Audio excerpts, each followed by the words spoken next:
One bit, man. Bruce Fraser, Q, man. Man, he's looking good. Had a hell of an offseason, it looks like, man. We're going to another assistant Warriors coach on.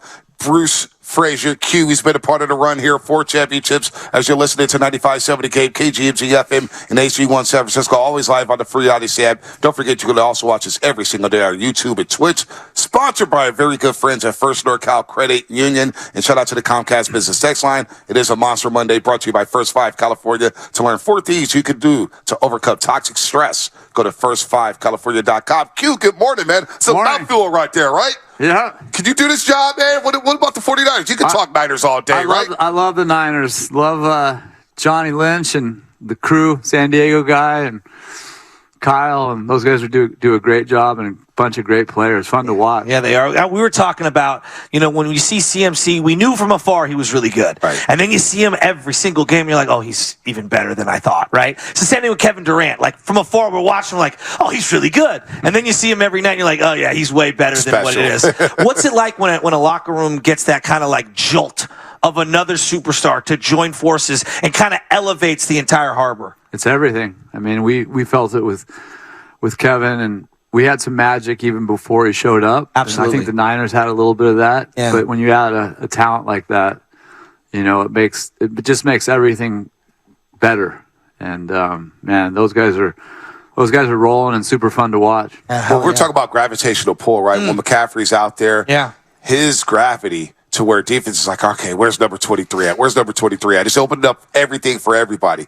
You guys had the same thing here with Stephen Curry. We talk about the gravity. He crosses half court. There's 10 eyes on him. It's like, oh, dear God, he's going to shoot from the logo. What's going on here? Just coaching that and warming up with him. Does it ever get old for you, Q? Because you've been right there with him where he's hitting these crazy threes in warm-ups. I mean, that's a game within itself. It never gets old. I mean, to be around that kind of talent, and you see it daily, and then see it, on the big scale at night and in the playoffs and the championships. I mean, Steph is magical, and his gravity, like you guys mentioned, McCaffrey pulls everything, and gives you space. And then I would throw Klay into that too. Yeah. And Klay, and when you have 2 guys like that really, with the gravitational pull, and then you got guys like Looney and Draymond that can get those guys the ball, which we've seen. I think what you're going to see even more now is CP. I mean, CP and Klay and Steph have all been playing, like he's an elite playmaker, and he's been really fun to watch in this kind of preseason stuff. So, gravitational pull with the guys around that can make it all happen. Yeah, I think last year there were times, I'm sure that you guys have addressed this, publicly. This is difficult. It felt like Klay was being forced to put the ball on the ground, and he made some plays, but that's not necessarily a strength of his. What does it look like for CP3, Steph, Klay? How do they maximize those shooters alongside CP3? Because I feel like it's going to open up a whole nother layer for Klay Thompson this year. Yeah, I mean, it just, Klay is an elite shooter. When you got a guy like CP that can get you the ball not only at the right time, but in the right place, his passing accuracy is just on the money. So Klay, his numbers have been crazy, just shooting percentage-wise in some of the pickup games, and because of CP's ability to kind of get him the ball where and when. And Draymond is very good at that too, and so is Loon. Absolutely. But it's always when, but not always where. CP throws balls right to the shooting pocket without knocking, and so they've been fun to watch, and he's an elite talent in our league, and so it's been fun to see the connection between some of those guys. But Klay is in great shape and healthy, and I think physically better. So he's been shooting it at a high clip, and I'm excited to see how he gets off. With the struggles in the Lakers series, a lot of people acted like Klay had a terrible season. They led the league in 3-point makes there, coming back from that gruesome injury and not having it all season. But one guy, as we're talking to Bruce Fraser, Q, as we all know him as assistant coach with the Golden State Warriors, been alongside the ride for the 4 championships. One guy that's been flying under the radar, and he really was lost last year after the right adductor strain, and of course he had to go away for personal reasons, but that's Andrew Wiggins. And what Andrew Wiggins did during that championship run, and I thought he was playing his best basketball up until he suffered that right adductor strain. Where is he at? Because I think you mentioned Klay and Steph with CP3. What about a guy like Andrew Wiggins who could play above the rim and he's locking down top opposing players on the offensive end? Where is Andrew Wiggins at? Because I think that is the X factor if you guys want to get back to the promised land, which of course is the NBA Finals. He's a big piece to what we do. I probably unfairly haven't mentioned him in some of those sentences. Right.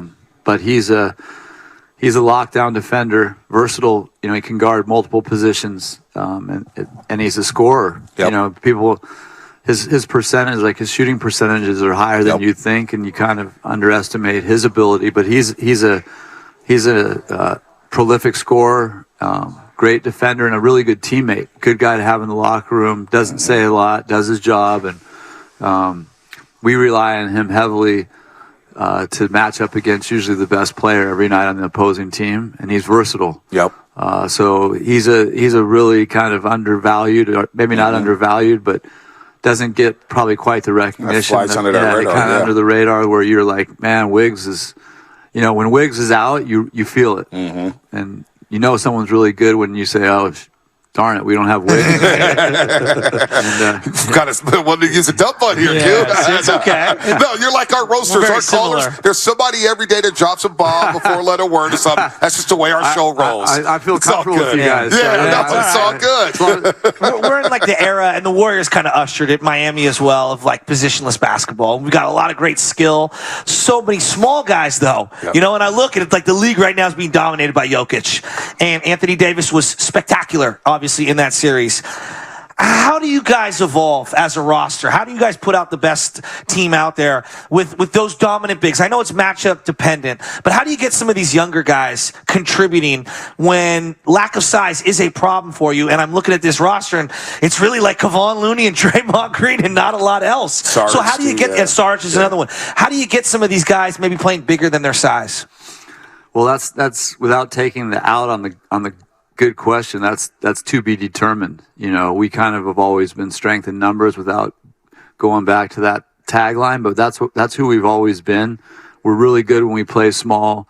You could say, well, what are you going to do against Jokic and some of these other monsters in our league? He's probably number one, but who can guard Jokic? I mean, they have struggled. It's just there's some really good centers in our league, but who does guard Jokic well? So, he's always a problem for opposing teams every night. I think with us, the biggest strength we have is just the versatility and the ability to play with two bigs and Draymond and Loon, or go small and just play with one of them. And then, Sarge adds us kind of a space big that can guard some of the bigs in our league and also space them out. So we'll be really potent offensively. It's like I said to start, it'll be a to be determined as to how we go and how those lineups unfold. But I think the versatility of it all is kind of the exciting part of it. Before we let you go, real quick, Q, do you get a kick out of everybody making a big deal about who starts and who plays in that opening? Like, to me, it's always been who's on the court in the last 5 to 6 minutes. Like, hey, who's starting out and blah, blah, blah.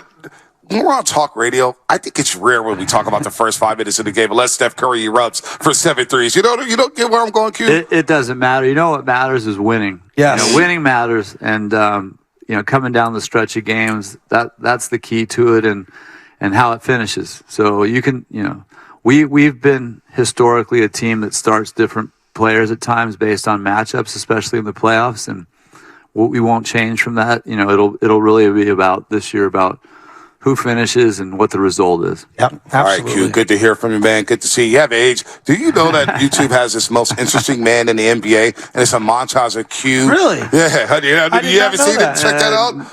No one wants to see that. That's a scrapbook that's gone away. People got too much time on their hands, right? Exactly. All right, they're picking on the assistant Hence why coach. we have the show. Q, always good to talk. Good to see you, man. Yep, Good luck this season. Appreciate Training it. camp starts tomorrow. Media day today. Bruce Fraser, one of the most interesting men in the NBA.